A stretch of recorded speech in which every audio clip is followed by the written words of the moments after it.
નમસ્કાર દર્શક મિત્રો, એડી ન્યૂઝમાં હું છું આપની સાથે આરડી વાઘેલા। જોઈએ આજના મુખ્ય સમાચાર।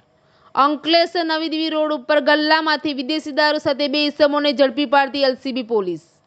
અંકલેશ્વરની નવી દિલ્હી રોડ ઉપર રવિ સોસાયટી પાસે ગલ્લા ઉપરથી વિદેશી દારૂના જથ્થા સાથે બે ઇસમોને ઝડપી પાડી વિદેશી દારૂ અને રોકડ રકમ મળી ₹14,000નો મુદ્દામાલ કબજે કર્યો હતો।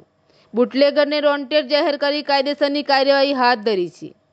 ભરૂચ એલસીબીની ટીમ અંકલેશ્વર વિસ્તારમાં પેટ્રોલિંગમાં હતી તે દરમિયાન નવાદીવા ગામનો રામુ મના વસાવા અને નવાદીવા ગામના જયેશ મુન્ના વસાવા અને બોરપઠાણ બેટના વિજય મેલા વસાવાને વિદેશી દારૂનો જથ્થો વેચાણ અર્થે આપ્યો હતો અને આ બંને નવી દિલ્હી રોડ ઉપર આવેલા રવિ સોસાયટી પાસે ગલ્લામાંથી સંતાડી રાખ્યો હોવાની માહિતી મળી હતી।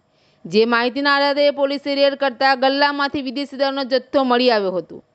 પોલીસે જયેશ વસાવા અને વિજય વસાવાની અટકાયત કરી ₹4,300ની કિંમતનો વિદેશી દારૂ અને રોકડા ₹9,700 મળી કુલ ₹14,000નો મુદ્દામાલ કબજે કરી બુટલેગર રામુ વસાવાને વોન્ટેડ જાહેર કરી તેની વિરુદ્ધ અંકલેશ્વર એ ડિવિઝન પોલીસ મથકમાં ફરિયાદ નોંધાવી।